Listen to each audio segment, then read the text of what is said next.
Hello and welcome to Talkin Baseball. The season rolls on. I saw two players blow kisses into the stands. We've got a big episode. Let's yuck some ball today. Mariners sweep? Okay. I don't have a ball. I want to pretend that with the bat, though. Logan Gilbert. Me and wiffle ball yesterday on the beach, gone. Whoa. Yeah. Hello and welcome to Talkin Baseball, presented to you by SeatGeek.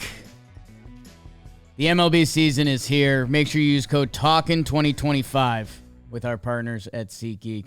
My name's Jake Storielli. That is Trevor Plouffe. Rob Scirocco is here producing his butt off, and we are diving into ball. Trev, a couple of our teams, our Mariners, with the big sweep. My Reds had a big one, and it was just, I don't know, there's still some nasty not baseball weather going on. There's still some 40 and rainy, which I know the fellas don't love playing ball.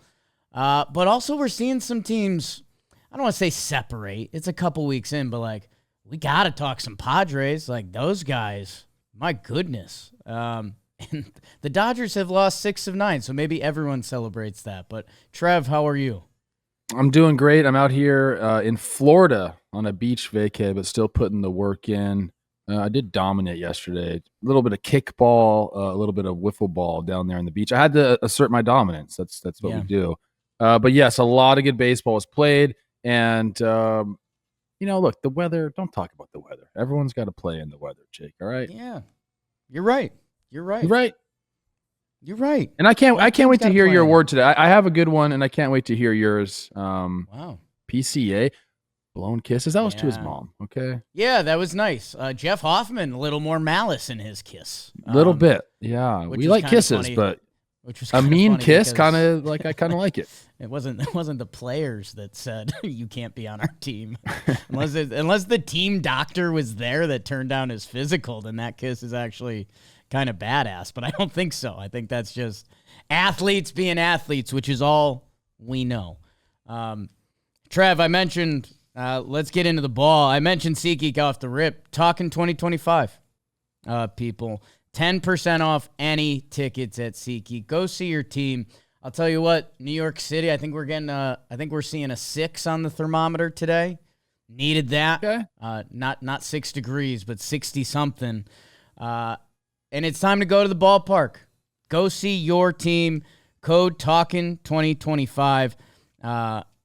It's SeatGeek. They've got tickets to everything. Literally. Concerts, whatever. I'm going to push the baseball because we're here. And you're going to save yourself 10% off. TALKIN2025, whether you've used the code before, whether you haven't. 10% off at SeatGeek. Go check it out. Trev, let's do some AL, huh? Do a pop. And it starts with your Seattle Mariners, who busted out the broomsticks against the Texas Rangers, and they did it with a little offense, and they did it with a big butt. Cal Raleigh, big dumper. 3 straight games with a home run. Torpedo bats came in, pop. He's swinging one. It went well for him. Also, they got 5 innings, 1 earned run out of each starter. That's more Mariners baseball. Bryce Miller, Brian Woo-Woo, and Logan Gilbert helped get it done for them. Man, Jacob deGrom gets clipped a couple times in that first game. Jock Peterson really struggling for Texas. That's none of the Mariners' business as Andre Munoz slams the door in impressive fashion. Mariners back on track. The Braves are not. The Rays take 2 out of 3, and something feels off, man. I texted Peter Moylan. I don't know. It just feels clunky with the Braves right now. It all became an accumulation on that on the rubber match. Chris Sale gets knocked around early. Braves lose that game 8-3. Joe Boyle, a lot of arm talent there. He looked really good for the Rays. And they got it done. Christopher Morel kind of has his Rays breakout that they've been waiting to see. And anything from their catcher's position. Danny Jansen chips in as Junior Caminero gets a couple big flies going. Rays take 2 out of 3 in Tampa. Giants take 2 out of 3 in New York. The Yankees embarrass themselves. the first game, asking to please cancel the game via rain because we're out of bullpen and we're out of options. Not your father's Yankees. They bounce back. They win that second game. Will Warren, Ben Rice is doing some. Go look at that baseball savant. Blood red, as Trev would say. But Jung Hoo Lee doesn't give a fuck about it, Ben Rice. The hooligans were going nuts. 2-homer day. He had a massive weekend. The 3-run homer off Rodon gives the Giants the series. They are just winning ball games. I think they're 10 out of 13, something like that. Go Giants, go. The Laundry Bowl. Red Sox versus the White Sox. And the White Sox get her done. What? They roll them in game 1. Davis Martin with a nice start. White Sox put up 11. And then Dick Fitz versus Martin Perez. Luis Robert gets his first home run of the season. Brooks Baldwin with the pinch hit after another great Luis Robert at bat. Crochet and our guy Trevor Story come in, salvage the series. Not what the Sox, what the Red Sox are looking for when they were playing the White Sox, but they salvage it somewhat. Hey, go White Sox, go. They called up a kid who walks a lot in the minor leagues. Chase Meadroff. Get excited for that. Royals guard dogs. Guardians take 2 out of 3. Shut them out in game 1. And Arias and Martinez kind of go nuts in this series. Here comes your next wave of Guardians baseball, babe. Cal Raleigh. God, he's good.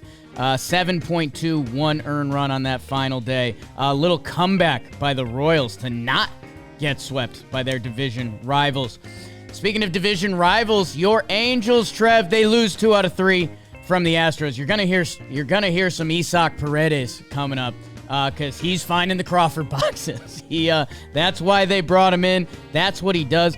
What a play by Jake Myers in the gap. And Hayden Wisniewski, circle him.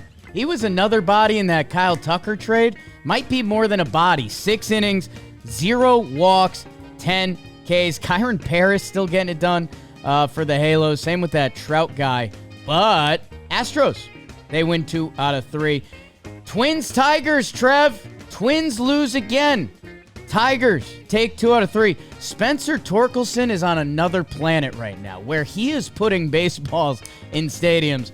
It's not a place baseballs often go in stadiums. Also, Jackson Jobe, 6 shut piece. I know you've hit a couple home runs there, Trev. Hey, Mets win 2 out of 3 from the Oakland Athletics. The Mets pitching, I don't know how much we're going to talk about it if we need to keep talking about it, but they hold the A's to 1 run in those final 2 games. And Pete Alonso, Trev, your RBI bet, watch out, because all he's doing is driving in runs. When Lindor hits, the team wins. Kodai Senga, how's your ghost fork? 7 shut piece. And the final series only ended up being 2 games because of a rainout. Orioles, Blue Jays, the return of Anthony Santander. Orioles, they win game 1. Cedric Mullins with a couple big moments in this series. But the Blue Jays come back. They rally, take them down in extras. Like we talked, Jeff Hoffman blowing kisses. It was a juicy AL today. That's what happened. Great job, Pop. Jacob Wilson out there. Let's go, man. Yeah. He had a 16-game hitting streak. Ended in the last game there in that series. Do you want the standings? Over every time. Okay. In the East, Pop, Toronto is number 1. 9-7, a half games up on the Yankees, who are 8-7. Boston still sitting under 500 at 8-9. Same with the Tampa Bay Rays at 7-8, and Baltimore, your favorite number, 69, 6-9 for Baltimore. In the Central, the Tigers are on top. Yes, they took 2 or 3 from my Twins. It was not a good weekend. 9-6 for them. Cleveland sitting at 8-7. Kansas City at 8-8, and then the Twins and the White Sox on the bottom. Twins 5-11, White Sox 4-11. What is you doing, baby? Out west, everybody saw this coming. Although Houston takes the series, the Angels are still in first place at 9-6. Right behind them, the Rangers 9-7, 8-8 for the Mariners. Houston 7-8, and then those A's are 6-10. So very tightly contested out west, Jake. And those are the standings in the American League. Beauty, per usual. It's great to see your wife, Olivia, this morning. She popped in the Zoom. What'd she say? She said I had great skin, so I don't know. Could mean anything. Trev, the Seattle Mariners swept the Texas Rangers. The Texas Rangers are a team we've given a lot of love to, and here it comes this year. The young guys, DeGrom's back. Game one of a series, and I will say, getting back into the flow of baseball season, it's so good to feel a series. Like over 3 games, what can happen and the momentum swings and what can make a good weekend and a bad weekend. 1 pitch, ask Carlos Rodon. 8th inning, game 1 of the series. Cal Raleigh goes big fly, 2-run homer. He was all over this series with literally a home run in each one. But this is the Mariners' dream. This is what we think can happen. If they're going to get this starting pitching effort, which just becomes boring, they just need a little bit of offense, and they actually got a lot of bit of offense in these first 2 games. Yeah, exactly. This is the recipe for success. Have dominant pitching, have guys come up clutch. We're going to talk more about Cal later in the show. Jorge Polanco still going off. He hits the homer off DeGrom in game 1. But yeah, this is, Julio had a big hit in this series. Like this is what they expect. Again, I'm going to talk a ton more later on the Mariners and Cal. But to have your division rival come up and to sweep them in front of the home crowd, like this is what we've been, like, I don't want to say this is what we've been waiting for because it is a 3-game set, but this is what this team can be, Jake. They can be this freaking team that goes out and sweeps the Rangers. By the way, the Rangers are good. Like, this isn't some, like, hey, we swept the, whoever, the White Sox or the Twins. No offense to those, or maybe a lot of offense to those 2 teams. Yeah. But this is a good team that comes in and you take care of business at home. For the Mariners, you got to love that. Yeah. Hey, Mariners, you get back up to 500, like you're having a slow start, and then all of a sudden you're not, which is the beauty of April 14th baseball. And they're starting pitching also. I was talking about how a series can swing. They're starting pitching. Each first inning was a struggle. Bryce Miller with 30 pitches in the first, Wu with 27, Gilbert with 26. So that first inning, when you that might be your best time to get a starting pitcher sometime. Bend but don't break. They all put in very good starts after that. And this is what it should look like. And Andres Munoz, man, that Senor Smoke kick change. Gross. Bullpen was great. And then, collectively over the last 2 series, you're 5-1 against 2 division rivals in Houston and Texas. So, I mean, maybe Texas needs to step it up with their teams. Don't come up to the Pacific Northwest. Yeah. Hell yes. Hell yes. Everyone in Texas is like, we got it. Yeah, we're good. We'll go up there whenever we want. People in Texas are and they're insane, but in a good way. Okay. I do like Texas. Hey, we need them. If you're a Mariners fan, I think what you said, 5-1 against division rivals. That's if you're getting off to a slow start or a hot start, it is what it is. But having those in your back pocket, those can carry through the year. Go Mariners, go! We want to root for you. Let's go. Give us more weekends like this, and we will. Rays Braves, Trev. A little thin for me. Actually, no. Go Rays. Taj Bradley with a big start. Like I mentioned, Caminero looked really good. And Chris Morel, man, this was a guy I used to talk about a lot. When he went over to Tampa, the light bulb didn't go on. And again, it could be a bad 40 games. I really liked him and Jose Siri, just like baseball and sex epitomized on the field. He has kind of his breakout game with the Rays. Homer, couple stolen bases. Looked better in this series. Rays going Rays. It always feels lazy when we do that. On the other side, for me, I'm like Braves' concern is getting actually real. The offense just hasn't come along, Jake. And when you have, a game like game 1, the first thought about this series as I was getting into it and watching some ball was the City Connects for Tampa don't really match up playing in Steinbrenner Field. Doesn't look right. But yeah, I'm getting the OPS up right now for the team hitting right now, and the Braves are 21st in baseball, and that's just not their game, Jake. Especially right now when they're waiting on pitching, and have some guys injured, like they have to bang the ball around the park, and they're just not doing that. So that's my first takeaway. But yeah, Danny Jansen came into the game like 1 for game one for 29 or something like that. He ends up getting 3 hits. He hits the homer. And so a good start for them. And then they win the rubber match 8-3 to Caminero. Like you said, 3-run shot, just they got out ahead. But the Braves, if you're not scoring runs, you don't really have a chance, especially in that ballpark. You'd expect them to go in and do some things. So I guess credit to, Tampa's pitching, but also the Braves just got off to an incredibly slow start offensively. Braves are 1-9 on the road. That middle game, the 5-4 win, their only road win of the season, so that's a little alarming. And yeah, I mean, people are talking about Chris Sale, and some of the mechanics look off, and some of the arm angle, the arm angle's different. Yep. Starting off that game by getting tatered by Yandy Diaz. Put it this way, Braves fans, you're in the same boat as the Twins and the White Sox. Right. I like that you're including the Twins when you I have to, dude. Like I have to, and I'm probably going to get fired from my job as a broadcaster, but they're making, it's tough right now, man. Like I really expect a lot of let's not talk about the Twins. Comment below, fire Coach Trev. Well, I have good news for you because we get to talk about the Yankees. And again, more so, it should probably be about the Giants because the Giants have one of the best records in baseball right now. It was fun to see them live. And what I told you when they became one of my dirty little secret teams, I was just looking at their MLB pitchers that didn't make the team. We had guys in AAA.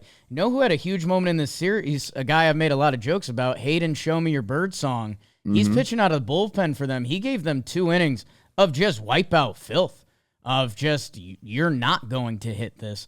The star of the weekend was Jung Hoo Lee, who the hype train has kind of left the station. And I said Matt Chapman has to be there. MVP votes guy, like how good does your best player need to be? It could be this dude. He's nasty, man. 228 OPS plus right now. He's slugging 704, 1 dotting it. And yeah, you saw the 2 homers, both off lefties right there. Beautiful. And the thing with this Giants team, Jake, is they really haven't, or the guys you'd expect to click offensively really haven't been there. I mean, Chapman's got a 687 OPS, Willie Adames a 506 OPS, Lamont Wade Jr. 479. It's guys like Lee has stepped up, Mikey Stremski has stepped up, and then Wilmer Flores, don't count him out, leads the big leagues with 6 homers, 19 runs driven in already. I mean, when this team collectively gets it going offensively, we talked about them a lot in the offseason about how they have the right mixture there. We liked the roster a lot. What we thought it was going to be is Elliott and Fitzgerald. Are they going to step up and be guys? Because if that happened, then look out. But then here come Yastrzemski and Flores. And that's just, it's a perfect recipe. They play very sound baseball. They play great defensively. Their pitchers are going to keep them in games, and they're getting big hits. And again, some of these guys haven't even clicked yet, Jake. So to go into the Bronx, I know they just crushed Stroman in that first game, but to go into the Bronx and take 2 out of 3, man, and like you said, that weather was tough too. They didn't seem to care about it at all. This Giants team is very, very impressive right now. No, and this, again, an embarrassing performance by the Yankees on Friday night, which is not the Giants' problem. But yeah, and I could easily be banging the table saying the Yankees won 2 out of 3 after that embarrassment, but I'm not. And most of that's Jung Hoo Lee, who had an amazing weekend. Rodon keeps having one bad pitch, a couple bad pitches that ruins his start. Yeah, and the Giants. Shout out Randy Rodriguez of the Giants, by the way. I'm going to give him a shout. I'm going through the stats right now. 7 1/3 innings pitched, 12 Ks, no walks on the year. Jake, I don't understand this. This is why it caught my eye. That. He's got a negative FIP. What does that mean? Sure. He's got a negative .27 FIP. What does that mean? Illegal. I don't know what that means. I don't know. That's always. Sometimes the stats end up in a funky spot. I don't know what to do with that. I just know I'm excited to talk Padres in a little bit, and they're maybe the team around baseball that should be talked about the most. Maybe the team behind them is the Giants, which brings in the whole NL West. NL dominance right now. It's crazy that the D-backs, the Dodgers, all those teams being in one division. Wow. Red Sox, White Sox. Like I said, White Sox take 2 out of 3. Head turn. This Red Sox season, it's funny, there's a lot of Red Sox Yankees stuff on my Twitter timeline, and Friday night, it looked like it was going to be a meltdown as White Sox won 11-1. Yanks lost to the Giants 9-1 in 5.5 innings. And then, here's what I'll say. The White Sox, it's cool to see, and I think we saw this with the A's in the past couple years. I don't know where their final season's going to end. It's probably not going to be pretty. The product has taken a step up. I feel like a lot of the young guys I'm seeing take the mound have actual stuff. Davis Martin in the game. Shane Smith with a good start on the final day. They're not going to be, well, let's see how the season plays off. They're currently not the pushover White Sox. And if you're the Red Sox, this has to sting a little bit because, your defense continues to be awful. The errors are insane. And you're just trying to get that winning stretch going, and Boston hasn't really found that yet. Yeah, I'm glad you gave some love to the Sox. I mean, they put it on. Well, I guess there's 2 Sox. I'm glad you gave love to the White Sox because they put it on the Red Sox. Like you said, that first game, there was 4 innings of crooked numbers for them, and every starter had a hit besides Vaughn. So that's like a great offensive day. And then you go into that second game, Luis Robert ties it up. Ties 2-2, and then Brooks Baldwin comes in off the bench, pinch hit walk-off against Chapman. So that feels good. And then the Red Sox, to salvage, it's great when you have a guy like Garrett Crochet that can do it. I thought it was cool. It's Chase Mydroth, that's how you pronounce it. And he was in the trade for Garrett Crochet. He ends up being the guy that breaks up the no-no. 1-2 pitch, that kind of down little slider, just kind of shoots it in the 6 hole. But you're right about the White Sox. It looks better, but still, I mean, what are they? They're 3-11, right? So it's still going to be tough. Congratulations on the series win. I mean, you deserve to be talked about. But I think my thought process here is Boston just hasn't come into form yet. Like it's been sloppy at times. They've had offensive outbursts at times, but overall, the product for them has been inconsistent at best. Yeah, and we got really excited about their defense because on paper, we showed the Rafaela highlight last episode. It's like, what can't that guy do when he's right? Bregman at third, like Trevor Story being back, we built this narrative of the Red Sox defense. Yeah, I'm interested to see because it comes down to just doing it, and right now in defense, they are not. What do you do? I'm actually looking up. I'm curious to see if there are numbers on everybody right now. I mean, you just have to. There's nothing you can do during the season to improve. I mean, get guys out there and work early, but it's more of like a focus thing, I guess, because they don't really have people playing out of position there. Like they're playing where they're supposed to be playing. So it could just be a week's worth of games, whatever it may be. Yeah. But I believe long run they're going to be fine in that area. A series I got a little jealous of this weekend because my Yankees have been playing a lot of National League teams, which it's fine, but it's just like, these series in the long run of the season, I don't know what it's going to necessarily mean. Royals and Guardians teed it up. These are 2 teams that want to win the AL Central, and the Guard Dogs did it in Guard Dog fashion the first 2 games. There was a costly Jonathan India error that I think Robbie has queued up that ends up leading to a home run, which that's got to be one of the worst feelings on a baseball field. Potential double play ball, throws it off the bag, home run comes after that. That everything I talked about in that first series with the Mariners, how quickly a weekend can turn. And you see Arias there, he finds that right center field wind tunnel. Trev, this is your Central. What's this mean? Well, I mean, I actually enjoy watching these 2 teams play. India had another error on a pop up over the mound that he also zooed, so it's kind of uncharacteristic for the Royals on that end as well. But yeah, it was just a great series for Cleveland. I mean, Arias goes Oppo homer back-to-back games. Did it in the first, did it in the second game. A guy like Angel Martinez, he comes up with insurance runs in the 8th in that second game, and they needed it because Clase comes in and gives up some runs. Like that's what Cleveland does, is they just have guys step up, different guys from time to time. But Royals win that last game 4-2. Michael Garcia had the big 2 RBI knock against was it the 5th off my guy Lively?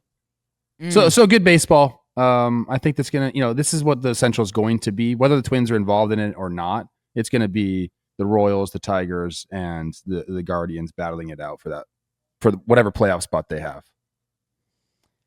And I guess something I'll be tracking with the Guardians are these young guys, because we know this is their lifeblood. And Arias with a big weekend. He's 25 years old. Martinez is 23. I mean, a switch-hitting outfielder. We've just don't look at Clase's stats right now, because that's alarming to me with the Guardians, because obviously what they did last year with their pen, and he was a huge part of it. I mean, they won a lot of games because they knew they had that pen they could rely on, get it to them, get the job done. Hasn't been that way so far, especially with Clase. Base runners, hits, everything for him this year. It just hasn't looked right. And I still don't really understand how he's not like a strikeout guy. The stuff is there, but it's too over the plate right now. He's walking guys, putting base runners on, getting himself in trouble, and it's just been a really rough start to the year for him. I'm curious what they do. Like, he ends up staying in that closer role. Maybe they, do the thing where they take him off and put him in a little lower leverage situations. I'd be curious to see how that goes with Voter. Yeah, I still have it as glass half full, because the rest of the bullpen is pretty much doing their thing again. They're doing their job. That's what I'm saying. Addis, Heron. I've got that as I don't really have to worry about that guy. But we'll see. We'll see. It's definitely entering an interesting area. Shout out Cole Reagan, second Royal in franchise history, 10+ strikeouts in 3 consecutive starts. Joins Kevin Appier. Wow. Rockin' Kevin fire. Appier, shout out. Okay. Rockin' fire. Remember that. Trev, your Astros and your Angels rivalry game for you. Astros take 2 out of 3 at home. Like you said, Halo's still on top of the division. It took a pretty special Tyler Anderson outing in that middle game to get the win. Outside of that, we saw Houston's formula. Like, maybe it's Formula Week. Paredes, Yiner, Diaz hunting out those left field box seats, along with, we questioned Jake Myers in the outfield. He made a couple crazy catches this weekend, along with Hayden Wesneski, and Cam Smith is playing for these guys. Your guy, we're seeing, we got excited about the Kyle Tucker side. We got nervous about this side. This weekend was a good sampling. Well, I had this circled as my favorite series to watch, just because of what the Angels had done. 4 straight series win. Now you go into Houston. Is there some sort of changing of the guard? I know it's very early on in the season. Don't want to get too excited. You really like the Angels. I'm just saying, it doesn't have to be they made it to the top of the hill, but is the trajectory going upward for the Angels right now in that division? It is a tough division. I mean, the Rangers are very good. The Mariners are very good. Houston's been there and done that. But, the Astros, we know, have, they've given away players, some really good players. They move Jose Altuve to left field. It just looks like a different team. Right. But in the end, Houston, he does what they do, man. In that first game, Yiner hits the grand slam. Before that, had only 1 hit with the bases loaded all season, Jake. So he kind of opens the game up. It was a 3-2 game, becomes 7-2. And then, you're right. In the middle of the game, Tyler Anderson does his thing. But then Paredes, 3 straight games of the homer, gives him a lead off Hendricks. They hold it after that. Houston can be very good. But again, I think it's I need to see more out of them, man. For them to actually be there at the end, it hasn't looked great in the early goings for Houston. No, but I think Paredes is so important for them, and that the spray chart we've talked about a lot. He pulls the ball, it's working. He's one of, there's a handful of players that have accumulated 1 WAR, and Isaac Paredes is one of them. And so is Kyle Tucker, ironically. But they also got Cam Smith and Wesneski. That Astros look good. Trev, couple ones to wrap up. Jays Orioles, again, they ended up playing 2. Some good action there. The Mets pitching, I feel like, is a big storyline of this season, because we know the lineup's going to come through in some way. And then here's just a couple notes on my page, Trev. The Minnesota Twins are 17-38 since last year's collapse, it's listed as. And then I don't know where Dalton got this one. He said they're playing at roughly a 50-win pace for a full season. It's not good right now. Not good at all. Do you want to go into that series? I don't think we really need to. Shout out Detroit. You mentioned Torkelson continues to be hot. The Tigers team is interesting to me because they're getting production out of Torkelson. They're getting production out of Gleyber Torres. And if you look at Javi Baez, what he's doing, he's hitting again. Right. I think he's hitting over 300 right now. Okay. That's with the way they throw the ball right now, that bullpen, they got 4 legitimate starters there. The Tigers are a scary team, and they're by far a better team than the Twins right now. You can hear it in my voice, what's going on there. And look, have I been on shitty Twins teams? Yes. So I've been there. I understand what it feels like, but it just they got to figure something out. I don't know. Brooks Lee came back. Jose Miranda got sent down. I don't know if you saw that play. He ends up sliding to second base. He was safe because they wouldn't step on the base. I think Robbie's going to pull it up right here. They call him safe, but he doesn't see it. Even though he's looking right at the umpire, starts going back to the dugout. They end up tagging him out.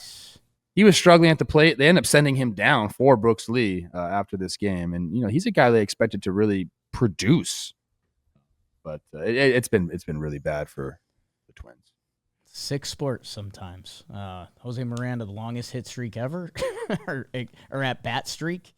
And I do want to just briefly touch on the Blue Jays Baltimore series. Go Mets. The A's are really fun to watch too. I want to point that out. Even the game they lost, putting up a couple runs off Diaz, or at least putting traffic on the bases against him before he gets Jacob Wilson to ground out was awesome to see. But the Blue Jays Baltimore series, I think, could have been great if they had a third game. Yeah. Santander, he goes back to Baltimore, hits a homer for his first homer with the Blue Jays. That was awesome to see. And then you get Kjerstad and Adley get the game tied. Then Mullins hits the triple. That's awesome for Baltimore right there. And then you mentioned the Blue Jays, a big comeback win. It was 6-3. They ended up winning 7-6. The bullpen goes 5 innings pitched. 3 base runners total. Hoffman goes 2 innings, 4 Ks, and then he does blow the kiss to the other dugout. I think it was to the other dugout. Maybe his family was in the stands. You don't know. Yeah, I don't think it was. Okay, maybe it was to the other dugout. But he did talk about it after. I didn't see that. Both these teams have a little bit what of did he say? piss and vinegar in them. I don't know. It's just athlete. I think you need that part of your head being like, screw those guys. He's been absolutely great for them too. Adley homer was sick. 2-0 pitch. Yes. Just absolutely turned on one. Trev, it was a jam-packed AL, which means it's a little bit of a lighter NL, but I'm excited to do it. Let's get into it right now. I'm starting off with my Rockies, who got swept by the Padres and shut out the entire weekend. Haven't seen that since 2017. Full pension Piv, been hyping him up. 7 shut. Kyle Hart, okay, pal. 6 innings shut of his own. And then Mike King, 9 innings, 2 hits, 0 earned runs. That dude is about to get paid. Was. And that's all around Jose Iglesias showing up. Fernando! We're going to talk some Padres in a second. Best team in baseball. D-backs take 2 out of 3 after Quintana wins, which was big because he beat every major league team. Puts him in some rare air. 7-inning shutout. D-backs come back, and they come back in a big way in that final game. Josh Naylor with a big hit. Corbin Carroll's playing out of his dome. How do you like Freddie Peralta and Zach Gallen on a little Sunday rubber match? D-backs win the set. The Cincinnati Reds sweep the Pirates. I'm into all of that, and I'm so into Hunter Green right now. It has happened. 7 innings pitched, 0 earned runs, his 3rd straight start of 7 innings. Ellie De La Cruz, how's your grand slam on bobblehead day? That's what the people want, Trev. They're there for him. He's there for them. And my Pirates, yikes. Not an exciting weekend. Brady Singer getting run support from the Reds. That's always a fun thing that happens. 30 runs in his 3 starts. So just do that, and that'll be good. More on Hunter Green later. Phillies and Cardinals. Cardinals take 2 out of 3. This Cardinals offense has a little juice. to it. And so does our guy, Andre Payante. 7 innings, shutout in that first game. Chris Sanchez keeps growing and wins the middle one. But St. Louis, they win the series. Liberatore, 6-shot piece. Wilson Contreras starting to hit. He hadn't been there for him. He's starting to go. Cardinals, enjoying baseball this year, which feels different. And the Marlins take 2 out of 3 from the Nationals. The Sandy trade watch continues, although not his best start.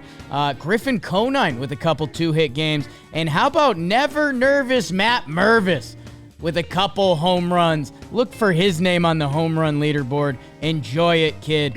And closing it up, our best Western Road Warriors. It's time for Road Warriors, brought to you by Best Western Hotels and Resorts. Life's a trip. Make the best out of it. And that's what the Chicago Cubs did, baby. They went in to L.A. We don't care about your stinking Dodgers. They give them their worst loss in franchise history at home. 16-0 in Game 2. Ben Brown on the mound. Some rhymes there. Carson Kelly's playing out of his dome. 2-homer game. How about Pete Crow Armstrong with a 2-homer game in front of the family? A nice kiss. A nice kiss from the weekend.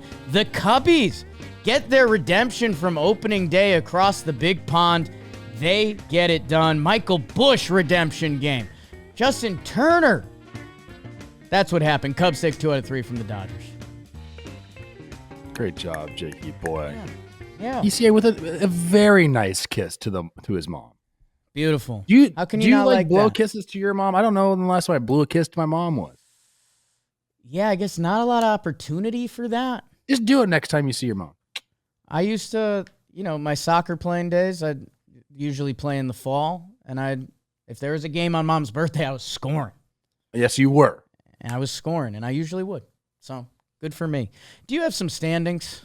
I do. In the NL, we'll start out east where the Mets, who I have missing the playoffs. Don't know about that, Trev. Are 10-5 atop the division, 1 game above the Phillies, who are 9-6. The Marlins sitting over 500, Jake, at 8-7. Yeah. The Nats 6-9, and then the Braves, as we mentioned before, same record as the White Sox, 4-11. In the Central, the Cubs, it is the Craig Counsell effect. No, it's not. A lot of players are doing really well there. 11-7 on top of the division. No other team is over 500. That's about right for the NL Central.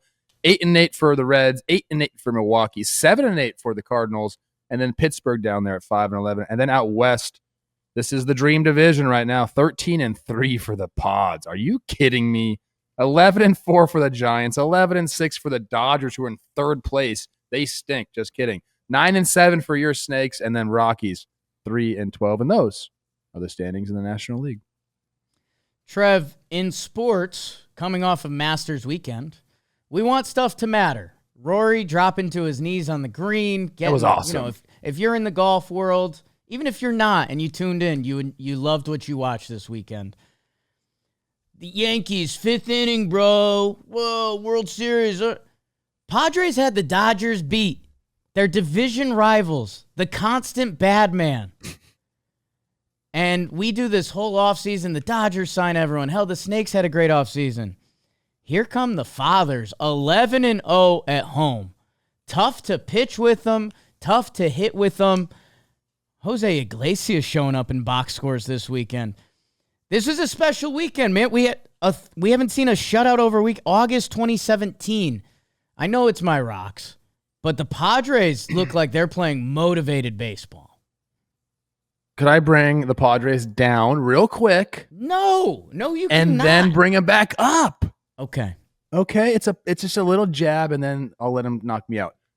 The teams they've played have not been great. Okay, it's fine to say that. They're 4-0 against Atlanta. Atlanta they stink right now. They played the A's. The only team that they didn't win the series was the Cubs. Then they played the Guards and the Rockies. So damn, dog. I'm in on what they're doing. It's okay to mention the soft schedule. And now, do I hate the Padres? Do I love the Dodgers? Do I hate the Dodgers? I'm not really sure. Nobody knows. I keep you on your toes, people. Yeah. I don't know, man. I love what they're doing. Tatis is going off. I don't know. You mentioned the catch at the end of the game, in Game 2 to end it. But this is what I thought was awesome for them. Okay, you could talk about the dominance of Pavetta. You talked about Kyle Hart, and then Michael King gets the complete game shutout. In the game 3, do you know who got it done in the first inning for the Padres? It was Oscar Gonzalez, Yuli Gurriel, and Jose Iglesias. Right. That's beautiful. That's baseball right there. So, yeah, they have guys. They have a Tatis doing it. Obviously, Merrill's on the IL now. They have the superstars, but they're getting the contributions from the bottom of the lineup, and that's a beautiful thing. And, yeah, we questioned the pitching. There's no doubt we did. We didn't know if they had enough. We knew that, Cease and King were going to be there, but the signing of Pivetta seems to be incredible. We didn't know that. We thought Cease might get traded. Okay. Right? In the offseason, we thought they'd be traded, yes. But once the season started, we're like, okay, they have Cease and King, and then kind of some question marks. Cease has had the huge blow-up start against who? Was it the A's got him? The A's got him. I have to double-check, but yeah. Yes, but Pavetta's been incredible. King's been incredible. And again, like they just have like the it factor. And they've had the it factor, and I don't know what happened during the offseason, just some rumors and some front office stuff had us looking over on the wrong, like in the wrong place. Like the roster was still very, very talented, and here they are at the top of the division. Xander Bogaerts hitting a little bit, like you kind of forget how much he can hit. The biggest thing that jumped off the page for me, Padres 1.51 bullpen ERA is the best in the majors. Yeah. No Padres reliever has entered a game with a lead and relinquished that lead. That feels pretty cool. When you're buzzing that phone so and you many feel guys. That, right? They have so many guys in that pen. Gavin Sheets is still doing it. Like they're firing on pretty much all cylinders right now. Feels like 98. That's what they're saying. Trev, I want to jump to my Reds. The Reds sweep the Pirates after a slow start to the season. 3-7 start. They've now won 5 of 6 to get back to 500. I have more on Hunter Green later because I think it has happened and it's happening even more. But again, this NL Central where we kind of get these blinders on and we get unexcited a little bit, we might be able to start getting excited about the Reds again. We've always said they're an exciting team. They just haven't really done it, outside of Ellie and now Hunter, and that's kind of who took over this series anyway. Candelario hits the homer in the first game. He's really been struggling, so if he starts to hit, what does that mean for the Reds? Yeah. We need more length in that lineup. What I love, talk about Ellie, hits the grand slam on bobblehead night. I feel like we've seen that quite a bit this season, like everyone hitting homers on their bobblehead night. But there was an inning, it was bottom 3.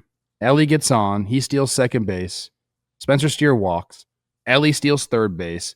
Or it goes to third on a pass ball. Endy Rodriguez tries to throw him out. Throws it away. Steer and Ellie end up scoring. Like that's like the pressure that they can apply it. Right. And they have guys that can hit homers. And they have the pitching.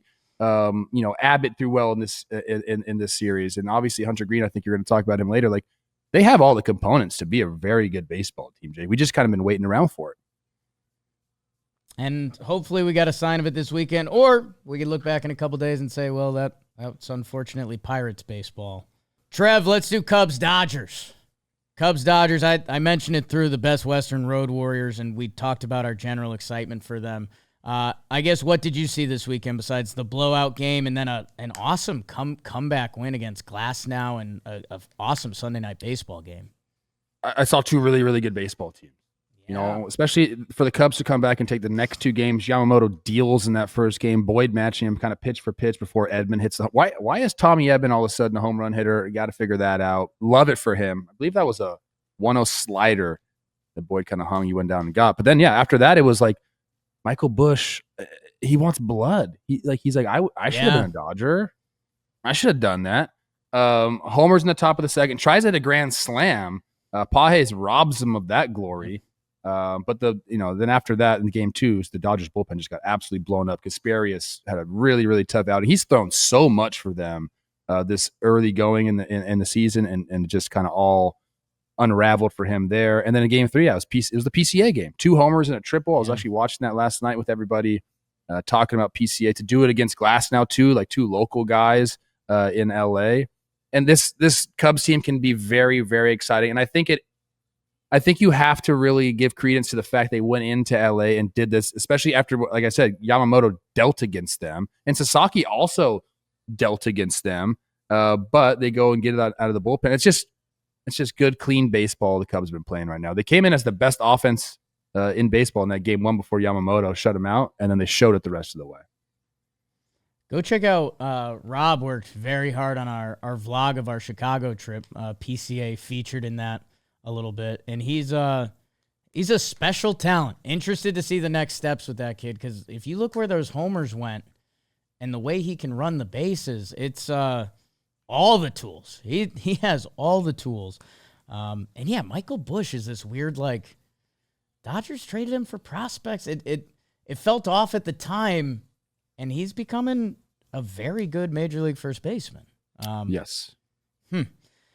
Trev, I think the last NL one we're really going to touch on today, Brewers Snakes. What do you got? This was a lot of fun. We talked about Corbin Burns going up against them again. Quintana makes his Brewers debut in game one and is dominant. That's awesome. Brewers put it out of reach, 4 runs in the 9th. The Brewers get 3 off of Burns in game 2, which is awesome. Chourio hits the homer. I don't think we talk enough about Chourio. Oof. I know we try to. We really do. So Brew Crew up 4-0, entering the bottom of the 9th. Chad Patrick starts for the Brewers. The rest of the bullpen does a fantastic job. But then there was 4 walks in the 9th. There was 1 intentional walk. Great. This is the one I want to focus on real quick. In that inning, your guy, Perdomo, has a great 8-pitch AB to get the walk against McGill. And then McCarthy's like, I know this guy does not want to fall behind me. And he's hunting fastball. Gets the first pitch fastball, ties the game before Gurriel Jr. hits the sac fly. But just like the answer backs, as we called him last year too. Yeah. And here they are doing it again. And then game 3, I just felt like they were just always applying the pressure, essentially. They go 5-2 in the 7th. Naylor and Alec Thomas deliver, and then A.J. Puck comes and shuts it down. By the way, he looks thick. Like, he used to be like a tall, AJ skinny Puck, guy. Yeah. All of a sudden, is that like an off-season thing? Did I miss something last year? He just looks thick this year.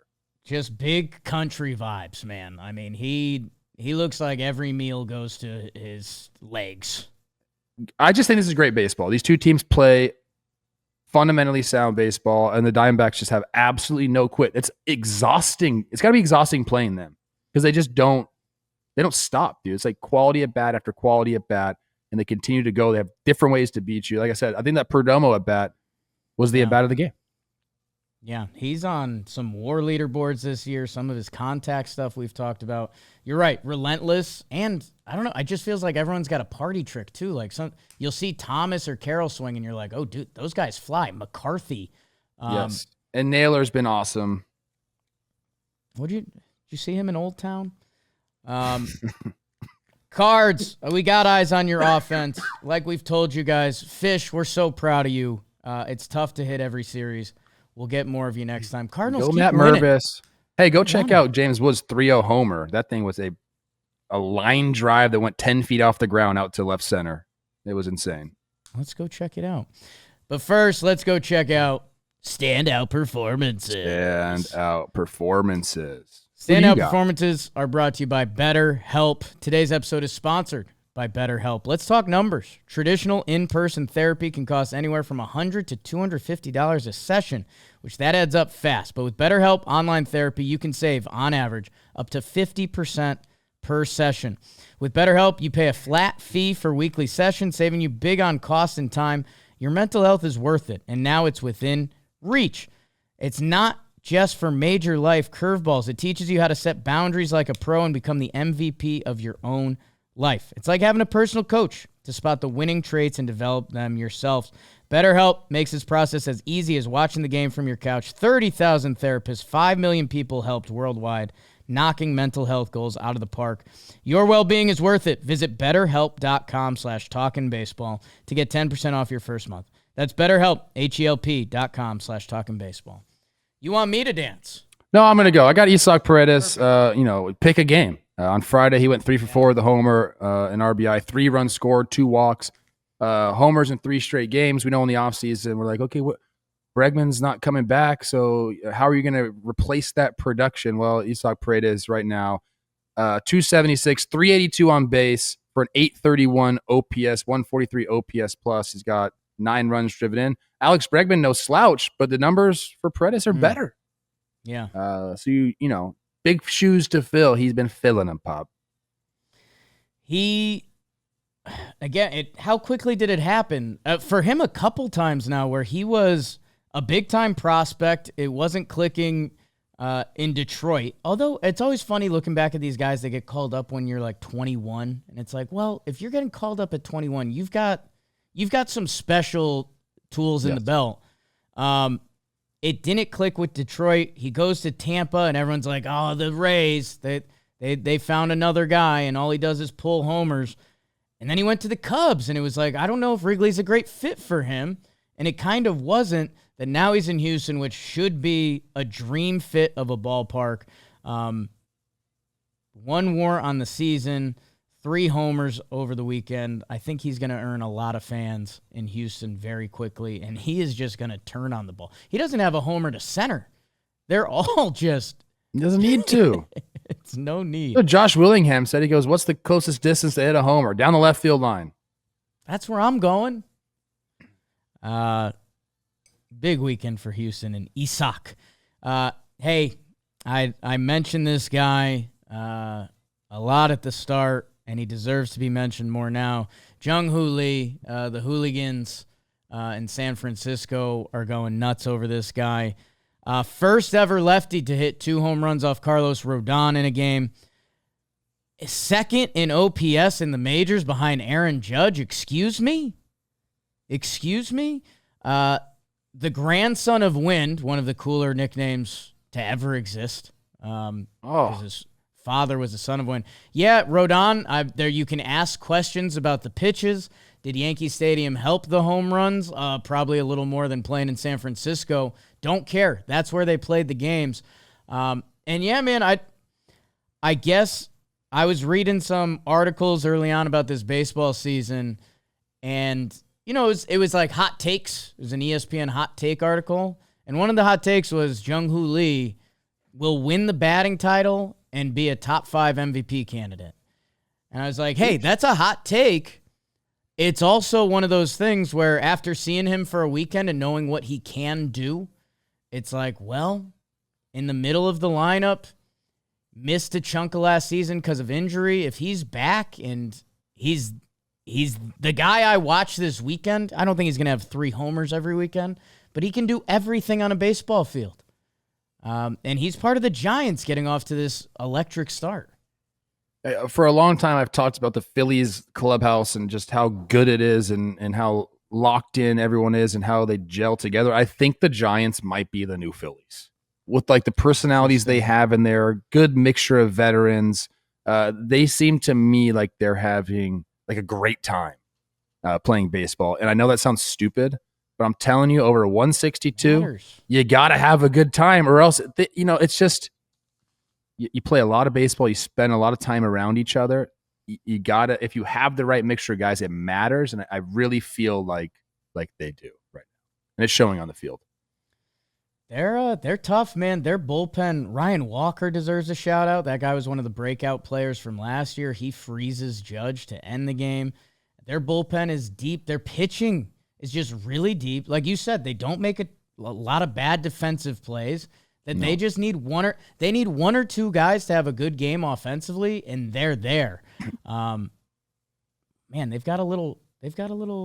Oh, I'm on Cleveland's schedule. Let me see. Who do they have coming up? God, the NL West, Trev. They're going at legit. Philly and then at your Angels. So let's close off this road trip, and then if they get back home, man, they're fun to watch. Another thing that's fun to watch for me, Trev, is when you do and Fuego. Dirt nasties on Fuego. That means I'm on fire, baby. Like Fuego. Who you got? And Fuego brought to you by Corona. For the series, Gabriel Arias goes 5 for 10, 2 homers, 5 runs driven in. Ozzie Albies for Atlanta has a great series, also 5 for 10, 2 homers and 3 runs driven in, 2 stolen bases. But Kyle Stowers for Miami. We didn't really get to talk about them much. Him and Matt Mervis doing it. 7 for 13, 3 doubles, 6 runs driven in. This is beautiful, by the way. Eddie Julian makes it. I've been singing his praises and just hasn't worked out. He's made some swing adjustments. It looks a little bit more through the ball. He goes 5 for 11 against the Tigers, a double, a home run, 2 runs driven in. Homer was to the opposite field. Hit that home run off of Casey Mize, his teammate at Auburn. Funny story. Eddie Julian grew up in Quebec, speaks French fluently and not any English, goes to Auburn, which is in Alabama, I'm pretty sure. Didn't know how to speak English. Can you imagine? No, literally no. He figured it out. Go Eddie Julian. Like, dude, help the Twins out. William Contreras, Milwaukee, for the week, goes 9 for 23. That's a 391 average. He's slugging 889 on breaking pitches this season, second best in the NL, only behind Jackson Chourio. That's awesome. Pete Alonso, my guy, goes 8 for 22, 4 doubles, 7 runs driven in on the week, 3 walks. He is going off. Taylor Ward, 7 for 27, 5 homers. That's a big part of why the Angels are doing what they're doing right there. Jonathan Aranda, 7 for 14, a double, a homer, 5 runs driven in. And then, like I said before, Matt Mervis, 5 for 14, 3 home runs, 7 runs driven in. He's got 5 homers over his last 6 games played. And that, Jake, is who is in Fuego. It's beautiful stuff. Beautiful stuff, Coach. Unfortunately, I think this now leads to batters who are struggling in the IL, which, yikes. Jock Peterson, 3 for 50. That's an .070 batting average. This was one of my favorite signings of the offseason. He's just not hitting the heater. .042 on fastballs this season. It's the lowest among hitters with 22-plus plate appearances. Hey, at least you've identified the problem. Now you just got to. It's kind of an easy one to fix if we're being honest. You just got to get started a little earlier. That's it. Yes and no. You still got to hit. You're a major leaguer. You can fastballs. time up fastballs. I know. If it's your pitch selection, if it's there's a plethora of other things that are difficult to fix. If you're not on the heater, you just got to get on the heater. You just got to get started earlier. I fully expect Jock to figure that out. Alec Bohm for the Phillies. So again, lost the series to the Cardinals this weekend. 9 for 60, a 3.31 OPS. Really struggling, an OPS of 200 with runners in scoring position. Those are the ones the fan base remembers just a little more. Alec, a guy who's been brought up in trades, feels like every offseason and deadline. His career has been so fascinating, like up and down, super high, super low. Yeah. I'm curious like what the future holds for him. Michael Toglia of my Rockies, struggling a little bit. 49% of swings with 2 strikes this season. That's the highest in Major League Baseball. I don't know. I felt a little bad for the Rockies. Facing the Padres pitching, which every team is going to have to do, and they'll have to do a lot. But also, like, it's the reverse Coors effect thing I try to bring up. They left the friendly confines of Coors Field, and pitching literally seems harder while you're facing probably the best team in the big leagues. Yes. What do you think about the new City Connects? They're okay. I loved them. Okay, good. I loved them. Someone said they looked like 1990s Taco Bell colors, and like that got me a little bit. Okay. But overall, I thought that's what they're like. City Connects should look something like that, like completely different from your actual jerseys. Let's see if I can get. They're good. They're good. I kind of like their first ones. I like the mountains. Too. I thought that was cool. I did too. So like, I've got no qualms with that. But, let's see. Finishing up, Carlos Correa, Trev. I'm interested to get your perspective. 9 for 55. Really bad on plate appearances that go 5+ pitches. That's unique. He's actually looked okay. He's hit the ball hard, but he's just topping everything. So, I actually did this on a Twins podcast that I went on. He's too closed off right now. The shoulder's too closed off in, so he's not allowing himself space to go through the ball. And that's kind of, he needs to fix that. He needs to just open up a little bit more, whether that's the hip, whether you start your shoulders a little bit more square. But you have to give yourself space to stay through the ball. He's not doing that right now. So he's making good contact, but just bad launch, I guess. Well, I don't want to ruin your bad contact. I did see Jackson Joe break his bat at the handle. You don't give yourself space. Yeah, that's what you're gonna do. You're either gonna go too quick and top spin everything, or you're gonna get sawed off. Those are the two options. So you don't want those. Yeah, those are bad. I'm having those are bad options, Jake. I'm having bad flashbacks right now. Those were towards the end of my career. Those were the two options. Get jammed. There's nothing. I'd rather a million times out of a million get jammed than top spin a baseball. Because if you get jammed, at least you could say, "Hey, my hands were inside the ball." Like I just got to get started a little earlier. When you start top spinning balls to the pull side, it's like, dang it, that's the bad swing. Okay, yeah, you just sent me into like. Yeah. This is an episode of Black Everybody Mirror think about that. Jesus, I'm picturing every ball. That was the end. The last guy on the struggle bus, Max Muncy, who I feel there's been a couple times that it's like, hey, is it happening now? Is it happening now? Struggling on the inside pitch so far this season. 9 for 50, a 180 batting average. We talk about them having one of the best rosters of all time, and that includes Max Muncy being like a freaking stud hitter, at least at third base for them. It just hasn't been that way. Him and Andy Pages have struggled for the Dodgers this season. But I don't know. I expect his numbers to be where they need to be. I feel like he's been streaky throughout his career. That he has been. Down and he has. There's been some times where he just strikes out almost every at bat. Right, and then he has. And then he figures 10 it for out. 20 with 5 homer type weeks. Yes. And you're worried about the Dodgers? Is that what you were saying before? I'm not worried about them. No. Oh. No. Oh, okay. I misread. But they've proved to be beatable. Right. 3 straight series. Like, isn't that? Everyone complaining about the Dodgers in the offseason, they're going to run away with everything. I think I even said this might be the year they just run away with everything, and they still could happen, no doubt about it. But now if you're the Cubs and you face them in the playoffs, you're like, do you remember? Like these are the things that happen. They can be beat.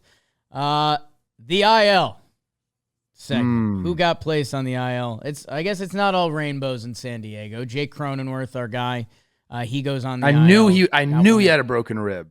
I knew it, dude. That was because he played for like 3 games after getting hit by the pitch. I did the exact same thing. And that like 4th day, the swelling goes down and you have a broken rib and you start to feel it. And that's exactly what happened. He got plugged and like the ball just dropped. Like science class, energy and momentum. All of it went into that rib. Yes. He's going on the IL. A couple relievers, Hunter Harvey, Ben Joyce. Pablo Lopez, Trev, for your Twins. A little hamstring thing. He's okay? He's not okay. He's on the IL. Right. That's my bad. Yeah, there you go. Couple young shortstops, C.J. Abrams and Mason Wynn for the Nats and the Cards. They both go on the IL. Marcus Stroman for the Yanks, some knee inflammation after his no good, very bad start. Dick Fitz on the IL for Boston. A couple other utility guys. This is what we need more of, the returning from the IL. Edward Cabrera for Miami. That guy used to be a trade rumor. Freddie Freeman for the Dodgers. Gleyber Torres for the Detroit Tigers is back. Andrew Abbott for Cincinnati. Gave them an outing over the weekend. Nolan Gorman for St. Louis. Okay, more hitting, sure. Brooks Lee for your Twins. I saw the hit up the middle. Go nuts, kid.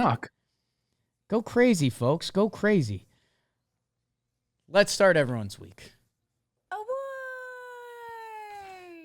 Awards are brought to you by the DraftKings Sportsbook. They say baseball's a marathon, not a sprint. That's what we're talking about. But the good news is, in that marathon, that means there's a lot of games to get in on the action with our partners at the DraftKings Sportsbook. Every game until the day the champagne is popped and the trophy is lifted. Hunk of metal. DraftKings Sportsbook has you covered with same-game parlays, odds boosts, and so much more. Right now, all new customers who bet just $5 will get $200 in bonus bets instantly when you use code JMBaseball. So download the DraftKings Sportsbook app now. New customers use code JMBaseball. Bet just $5 on any wager and get $200 in bonus bets instantly. That's code JMBaseball only at DraftKings Sportsbook. The crown is yours, Coach Trev. My award is called the Standing on Business Award. Okay. There are times where, you might feel yourself and things are going really well. And you say some stuff that you got to back up. Or there are times where you're down in the dumps and you say some stuff and like, are you emotional or do you really mean it? And then you have to deal with the consequences of your actions and your words after that. Especially when you're a public figure, Jake. You start getting in front of the press and saying some things, Right. people are going to hold you accountable. And that's exactly what we've done with our guy, Cal Raleigh. I don't know. I mean, we've talked about this before. September 3rd, 2023. Where were you at, Jake? Oh, 2023. I think I was in high school. I don't No, remember. you weren't. No. Well, the Mariners had just been officially eliminated from the playoffs by the Rangers in game 161. 30 minutes after the game, Cal Raleigh was in the dugout, I believe, and he had this to say: "We've done a great job of growing some players here within the farm system, but sometimes you got to go out and you have to buy." A shot directly at the front office. And coming from a guy with 2 years big league experience at the time, and he hadn't like crushed it necessarily. He hit 30 homers that year, 75 runs driven in. So he started to feel himself a little bit. A couple of like nice seasons, but still like a young guy. And to be able to take that shot at your ownership and front office at that point, that's usually reserved for like leaders of the team. And guys that have, a lot of dirt on their spikes. And at that time, I wouldn't really consider Cal having that. But he said it. And then he stood on his business, Jake. I don't think we give him enough credit to what he's become for that Mariners team. And again, they have not gotten the job done. Missed the playoffs last couple of years. But Cal has become the leader of that franchise. Almost the face of the franchise, Jake. And we thought that was going to be a Julio Rodriguez thing. We thought that was going to be some of these pitchers, but we all know pitchers can't really be leaders because they only, especially starters, because they only play once every 5 days. So you need a strong presence to lead your team and to be the guy that stands up in front of the press and says what needs to be said. Now, the Mariners have not taken that advice whatsoever, but I obviously think they should. I just think it's been great to see what Cal Raleigh's become for them. Next year, after saying that, hits 34 homers, 100 runs driven in. 5 homers this year already, 8 runs driven in. He became the Mariners' all-time leader for homers by a catcher, and he just keeps going, man. He's won a Gold Glove, signed a massive deal. I just think it's crazy that he's become the guy out there with the Mariners, and they do need to listen to Cal. They still haven't gone out and got him the bat that he's asked for, that we've all asked for. But when I started to think back about that moment, because I actually do think about that, for some reason, it's like kind of in my mind quite often. It was a ballsy thing to do, to stand and say that about your ownership. Again, when you're a pre-arb guy. Cal Raleigh did that, and he stood on his business ever since. This year, 849 OPS, 156 OPS plus. He has a platinum glove. We talk about catchers in baseball now and how we think that this might be one of the best offensive sets of catchers we've ever seen. He has a case for being the best catcher in baseball. Yeah. And he stood on his business, Jake, ever since he said that. I just love it for Cal, so I wanted to give him my award. Big dumper, 6'2", 235. Coming in, yeah, and that might be... That might a little light? Could be a little light. I don't know. It could be. Coming in the season, it was him and William Contreras for kind of the best catcher in baseball. And it's kind of, what do you like? Do you more the defensive-minded guy with more pop, or the all-around hitter that's also become a pretty solid defender? Cal Raleigh had a massive weekend. Switched to the torpedo bat. You did have a torpedo bat. Forgot to mention that. I had it in my notes. Forgot about that. There hasn't been a lot of torpedo bat talk, but also baseball players and all athletes are silly that I don't know if the torpedo bat hit those home runs. I think Cal Raleigh, the 30 homer guy, did, but sometimes something feels good in your hands. And man, that swing on Evaldi, 3-2, kind of that split change out of the zone. He changed his swing, man, and I guess we're still we're still coming out of a generation of baseball where I was told, always get your A swing off. Like, even sometimes it's okay to hit and miss, to swing and miss, as long as you're getting your A swing, because if you do your B swing and you ground out, that feels dumb. I don't know. I think baseball has been adapting the past couple years. I think we're seeing more of it. And not many people can get their B swing off and still send it into the cheap seats, and that's part of what makes Cal Raleigh special. Yeah, a lot of power behind there. I mean, you're right about putting the ball in play. I mean, I always say this. Overall batting average of balls put in the play is what? 250, 260 or something like that. Overall batting average of strikeouts is 0. Like, you got Right. Make him make the play. That's analytics 101 by me. That's the your Stanford is showing. I mean, does that not make sense? I don't know. I'm sorry. Glad you picked Big Cal. I'm going big too. I'm giving out the Big Game Hunter award. And it's one of my lazier puns, but that's a great game, by the way. Great game. I thought about Buck Hunter, is it? Buck Hunter. I mean, you find that at the wrong bowling alley on the right day. You're about to have one. We should be more excited about Hunter Green. And I feel like I've been saying this throughout the offseason, and one of my taglines this offseason was the Hunter Green breakout happened. He had 26 starts last year to the tune of a 2.75, pitching in Cincinnati, which raids out as tough of a ballpark to pitch in as there is. He finished 8th in the Cy Young. He's 25 years old, and I don't want to say there was a boredom that kicked in, or maybe it's a little bit of Cincinnati, like the Cincinnati hype train happened and then it kind of left last year because it didn't click, but he did click. And Trev, this guy is a monster. Like, there's some guys that throw 100 and the body goes flying and they end up throwing off the mound. He's under control because he's a massive human being and he's learned how to pitch, man. And some of his fastball location stuff was disgusting at 100 miles per hour. No one throws the ball harder than him in baseball. No one has still hit his slider. A 0 batting average against it. That's good. Dude, the energy that this guy was pitching with yesterday, look at him. A little slap of the chest to O'Neal Cruz after he punches him out. This guy's a star. I think we can have some baseball side-off conversations of what it takes to be a star. Like Shohei Ohtani, star. Judge, star. Mookie, I think star. After that, Bryce Harper, it starts to get, are you a star within baseball or are you a star outside of baseball? Give me this guy on whatever stage we have, because he is 4 starts, an 0.98 ERA, so good start to this season, Hunter. He's gone 7 innings his last 3 starts. Like, this is the starting pitcher we want, right? This is the sell the ticket, who's pitching, this guy, and he's a stud, and you're going to see something you don't see a lot of pitchers do. Like, these are the kind of guys that can be the face of baseball and change baseball. Handsome guy. Did some fun content stuff with Jolly in spring training. Reds gave him that little buy out his contract that he's going to be here for a little bit. This guy's a star.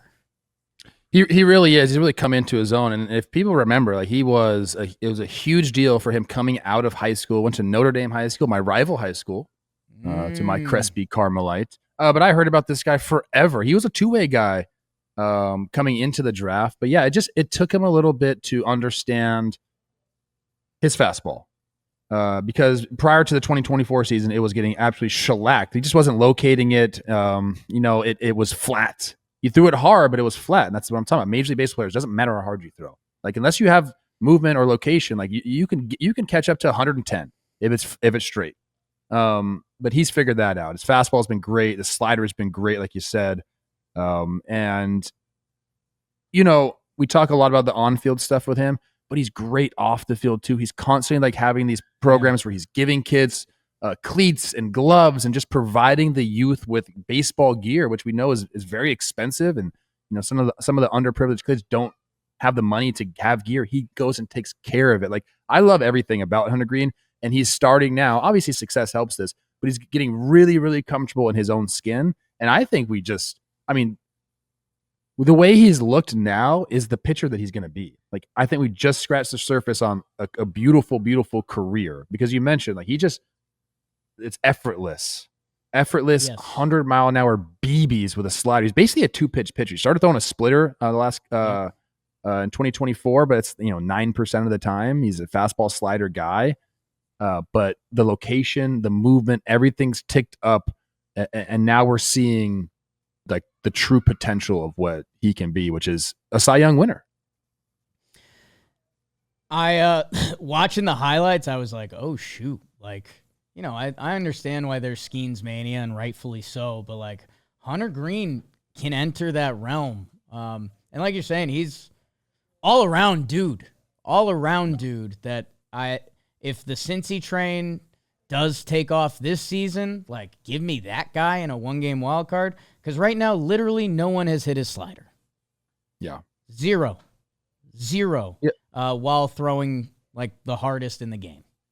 He also, his Instagram game is just on point. Like, I always make the comparison. I feel like him and Drake have the same Instagram. Like, he's always just posting these sick pictures in a new outfit or his new car. I don't know. Is Drake out? I think he's back. Drake's so out, bro. I don't think he is. Pop, I think he's back. He dropped a banger of a song. Nobody really cares. He's selling out tours overseas.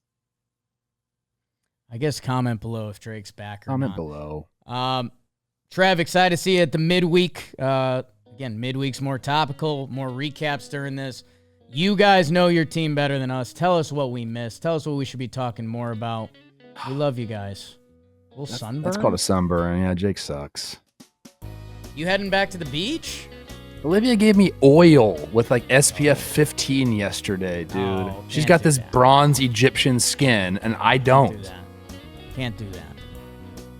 Oil's a day 4 thing after you've already established your base tan. I did not do that. I used to be proud about suntan.